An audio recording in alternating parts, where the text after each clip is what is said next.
Why did Dr. McDougall die? He died because he's a human. That is the simple fact. He died because he is a human. Now, a lot of people don't know this about Dr. McDougall, but he had a stroke at 18. So imagine the kind of genetic composition you must have a stroke at 18.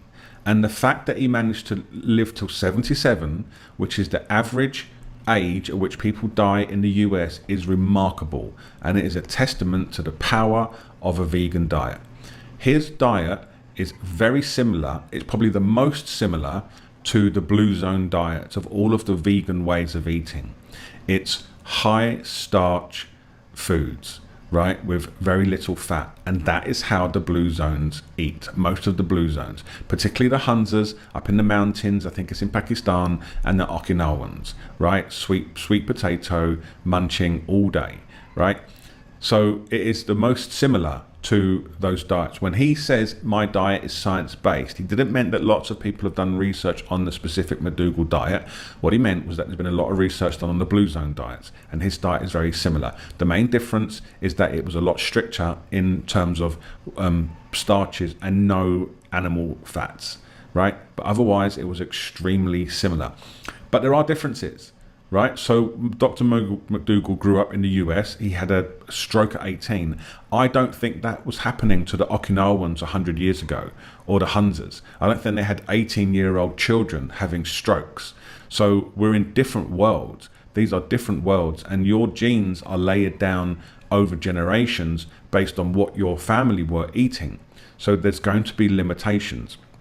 In my own estimation, I think that you can probably extend your lifespan from your gene set point, maybe a decade either way. Maybe if you really hurt yourself, you die 10 years earlier. And if you really look after yourself, you live an extra 10 years. But that's a stretch. I do think it's really down to your gene makeup. And I think that he did the best that he possibly could with the lot that he had. And the proof of this is that he died in his sleep peacefully, and he was making videos on his channel a week ago, right? It fully compos mentis. So it's not like he was having health problems. It's more like his genetic switch point was reached and it said, that's enough. Thank you very much, right? And that's going to happen to all of us, and we don't know where it is. So it is very confusing, unfortunately, but the world is confusing. Like my mum, I'm on the phone with her the other day. She's on a little holiday with my dad, and I says, how's it going? Because I always check in. She goes, great. I'm really doing well on the drinking. I'm down to a glass of wine and a pint of Guinness a day. Right? I'm like, what are you doing for breakfast? And she says, oh, it's going really, really well. I've really cut down on the fats. I'm like, well, what do you mean? She goes, yeah, I'm having poached egg, bacon and toast with butter. Cut down on the fats. She's 81. He's 82. Right? They've hardly ever done one thing for their health. They never exercise. They eat standard English food day in, day out. He smokes. She's really into cakes. And they're traveling around right now in England on a narrowboat going up and down locks.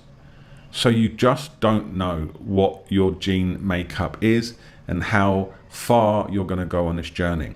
But what I would take away from Dr. McDougall, and this applies to all of the plant-based doctors, because I've been interviewing a lot of them over at Plant-Based News. Go and check it out. It's been such a great collaboration. Those guys are fantastic, and they invited me to start interviewing all of my heroes. So it's like a dream come true. However, what I learned from these doctors is that they are passionate. They live fully. They are always working towards their purpose. They're not dilly-dallying around, scrolling on YouTube, looking at what this is, feeling sorry for themselves, whatever it is.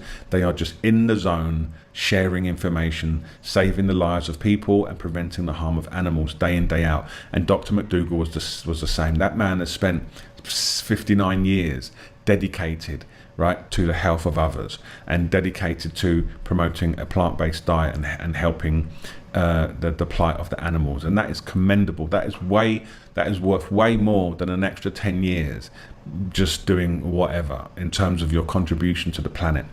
If you're not a vegetarian, I'd like you to try eating like one for just one evening. I guarantee you're going to feel better. But I believe you could eat healthfully even in a fast food restaurant. And today I'm going to show you how. Hi, I'd like to have a baked potato with broccoli, but no cheese. And I'd like to have the salad bar with lemon wedges. And how about a glass of water? In terms of properly nourishing themselves, is that there's a diet that best supports human health. And that diet is centered around starch, like rice or potatoes, or sweet potatoes, corn, taro, with vegetables and fruits. And you know something? In about 10 days, we get almost everybody off of blood pressure pills, diabetic medications, heart medications, and they've lost a considerable amount of weight in that period of time. And he will be remembered by millions. I've already been over to his channel, and there's lots of beautiful quotes there where his work will live on in the bellies and in the minds of all of us. So the one thing I want to add, and this is my last point, is I am vegan for the animals. It wouldn't matter if you could prove to me that I would live an extra 10 years if I started eating meat. It's just not going to happen, because I don't feel that it aligns with who I am. I don't feel I have a right to consume the body of another being that needs it to live its life. It just feels like I wouldn't want someone to eat me so they can live longer, so I wouldn't do the same to others. And what this does is it makes my reaction to this type of information, the early demise of a plant-based doctor, to be minuscule, because it doesn't affect me, because I'm a vegan. And it's as simple as that. And the contrary point to that is in 2019, there was a well-known carnivore, Cruz or something. He died at 44 from a heart attack, right? That is very different from passing peacefully in your sleep at the age of 77. So if we're going to start having dietary wars about longevity, I'd put my money on the vegan camp having more proof of its success than any other dietary lifestyle in the world. But even so, I don't care. I don't eat animals, and it's simple as that. So thank you, Dr. McDougall, for all of the work you've done. You've been a great pioneer in this arena. I wish I'd got the chance to interview you. That would have been a dream come true. Unfortunately, I didn't. But luckily, you did a fantastic job at sharing your work with the world, because it's literally available everywhere. And go take a look and enjoy your plant-based lifestyle, and do the best you can to live the life you love, rather than focusing on trying to extend a life that you don't. Okay, I will see you in the next video.